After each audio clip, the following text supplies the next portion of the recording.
Hi friends, my name is Kiki Rocha and I am a Catholic Latina speaker and a self-worth and mindset coach with the Women's School. Today we're going to be talking about 40 nights forming holy habits.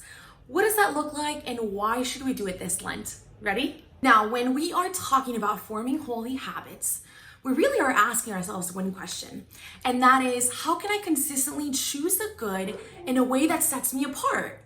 Because truly that is what holiness is. It's being set apart for Christ, for his kingdom, for heaven, for salvation. You with me? So why do we find Catholics giving up things like coffee or chocolate? What is up with that? And why does that make us holier? Well, you guys, Lent is a season, and like all seasons, there are facets of a season that make it distinguishable, right? And for us, as Catholics, we enter a 40-day and 40-night season in which we are praying, we're fasting, and we're increasing almsgiving because this is an opportunity to form ourselves in generosity. So basically, Lent is a season of sacrifice for the sake of forming ourselves to be generous to God. What does that mean? We are willingly choosing out of love of God to give God more and give ourselves less. This is the reason why you find so many Catholics giving up things that they find pleasure in, like chocolate and coffee, because it makes us holier. Now let me explain why.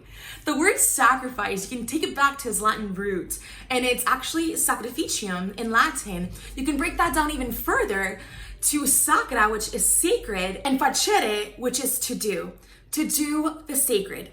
Now, it's pretty accurate for a sacred being like yourself and like me to do sacred things. It's actually more becoming of us. Now, what does that mean? It means that it makes us more human. It makes us more like Christ, and that is the goal. What are then some ways that we can consistently choose the good in a way that sets us apart? Because we need to build up those virtue muscles, you guys. So I propose that you give up this Lent wearing deodorant. I'm kidding. Please don't do that. Please don't do that. But some things that you can do is live in the presence of Mary. So beautiful. What would our Holy Mother do? That's a great question to ask yourself during Lent. Whenever you are in a predicament, whenever you are stressed, what about doing your bed every morning and offering that up to the Lord for the end of abortion? What about making a friend this Lenten season that actually invites you out of your comfort zone? Someone who is not of the faith. I've personally asked the Lord to give me more courage to get outside of my comfort zone to be able to evangelize without using words. So whatever you do, know that it is for the love of God, for the love of neighbor, and for your own salvation. It takes 66 days to wire a new habit. So we need to persevere. And actually, let's talk about fortitude.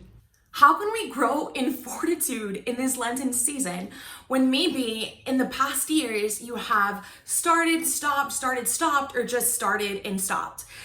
Well, here are some ideas. You can ask someone to be your Lenten accountability partner.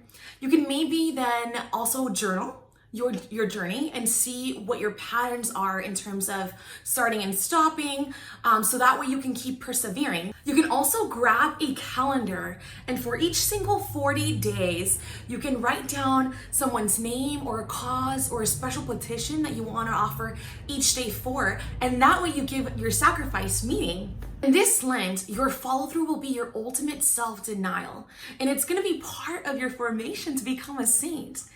Let our prayer be, God, in this Lenten season, help me to grow in fortitude. That if I become inconsistent, that you help me follow through for greater love of you. You can do this, friend. Remember, at the end of the day, this Lenten season has been given to us by God through Holy Mother Church to make us saints. So rejoice. This is the season of saints in the making. Thanks for watching, and remember to live your faith out loud.